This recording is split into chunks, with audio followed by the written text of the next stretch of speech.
ചെയ്യാത്ത കുറ്റം ഞാൻ എന്തിനാ കേൾക്കണത്? See I am a lawyer, okay, I have to obey the court. I am in the condition of the judicial first class magistrate, okay.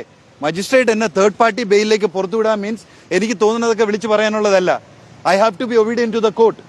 I cannot open my mouth without the permission of the court. I am in the custody of the court. I am in third party custody as of now. You know that? So at this moment, what can I say to you? Conditional bail means ഇന്ന condition പാലിക്കണം, ഇന്ന condition പാലിക്കേണ്ട എന്നുള്ളതാണ്. മനസ്സിലാവുന്നുണ്ടോ? പക്ഷേ as A lawyer ഞാനിപ്പോ കോടതിയുടെ interim കസ്റ്റഡിയിലുള്ള ഒരു വ്യക്തിയാണ്. ദെൻ എന്റെ പ്രവൃത്തികളും എന്റെ ആക്ടിവിറ്റീസും എങ്ങനെ ആയിരിക്കണം എന്നുള്ളത് I am bothered about that. കോടതി കണ്ടീഷണൽ പറയണമെന്നില്ല, ഇങ്ങനെ സംസാരിക്കുക അങ്ങനെ സംസാരിക്കുക. Whatever I speak at this moment അതെനിക്ക് തന്നെ ആയിരിക്കും ദോഷം. Because I am in the custody of the court. കോടതി രണ്ടുപേരെ ഏൽപ്പിച്ചിരിക്കുകയാണ് എന്നെ till the end of this disposal of this trial. ഈ ട്രയൽ കഴിയുമ്പോൾ മാത്രമേ I am a free man. Till that time I am in the custody of two sureties. So I cannot open my mouth. മുകളിലെല്ലാം കണ്ടുകൊണ്ട് ഒരാളിരിപ്പുണ്ട്. He knows everything. Please let me go. അതിലെന്താ സംശയം?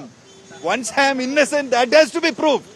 അതിന്റെ പുറകിൽ പ്രവർത്തിച്ച ആരായാലും എല്ലാവരും പുറത്തു വരും, including all the dignitaries.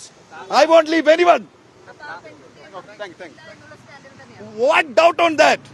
I have never done that. I deny all those things. I don't know anything regarding that. Shall I go? Thank you.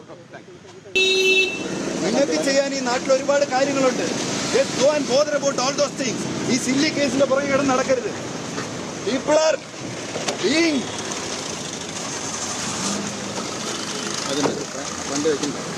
അത് ഇവിടുത്തെ രാഷ്ട്രീയം അവസാനിപ്പിക്കാൻ പറയാം എല്ലാവരോടും. പാവപ്പെട്ടവരെ വേട്ടയാടുന്ന ഇവിടുത്തെ രാഷ്ട്രീയം അവസാനിപ്പിക്കട്ടെ.